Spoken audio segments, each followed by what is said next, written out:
Maundi TV ni mwanga wa jamii.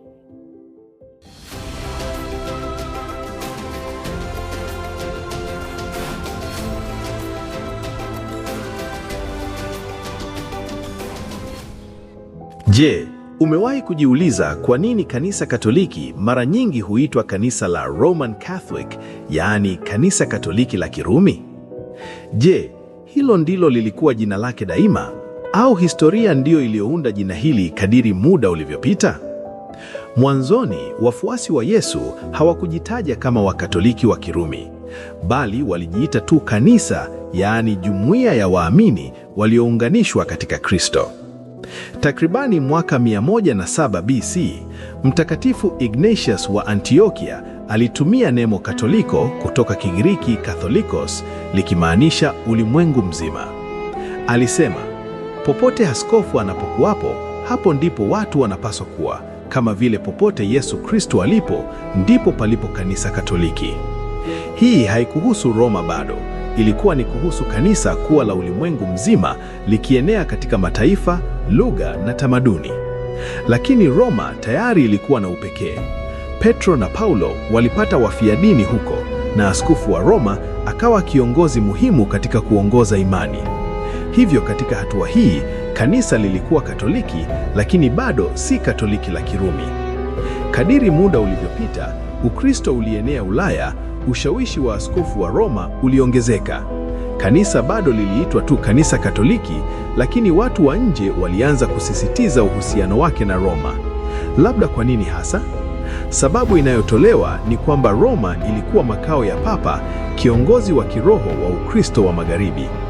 Wakati huo huo, Mashariki, baada ya mgawanyiko mkubwa wa mwaka 105 BC, Wakristo wa Mashariki walianza kujitaja kama Waorthodoksi, huku wale waliokuwa chini ya Roma wakizidi kuitwa Wakatoliki la Kirumi.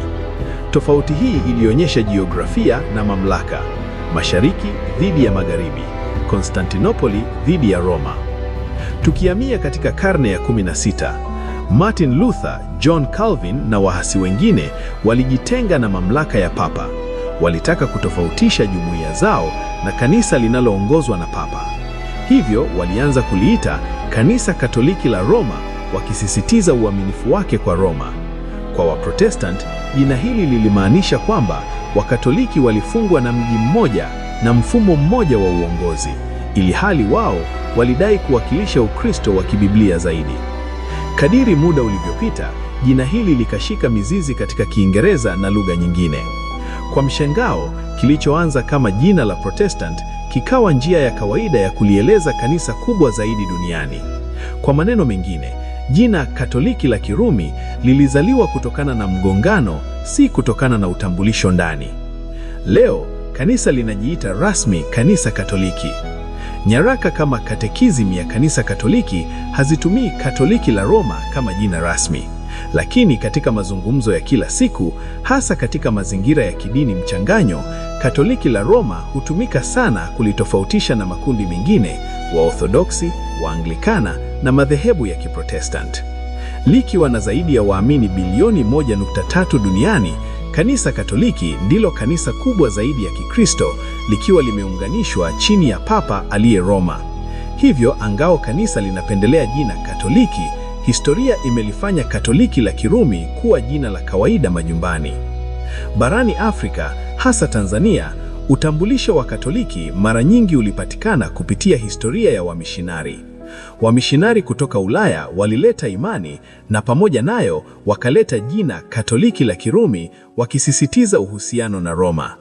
Kwa jumuiya zenyeji, jina hili lilibeba mamlaka ya kiroho na uzito wa kitamaduni, likiunganisha vijiji vya Afrika Mashariki na kanisa la ulimwengu mzima.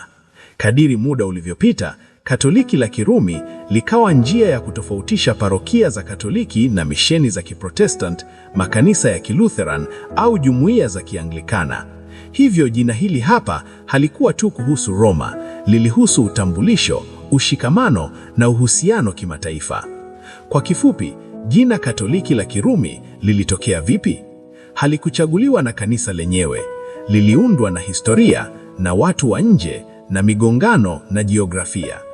kutoka kanisa Katoliki la ulimwengu mzima katika karne za mwanzo hadi utambulisho wa Roma wa enzi za kati, hadi lebo kali za mageuzi ya Protestant, na hatimaye ulimwengu wa sasa hivi ambapo jina hili ni maarufu na pia linajadiliwa.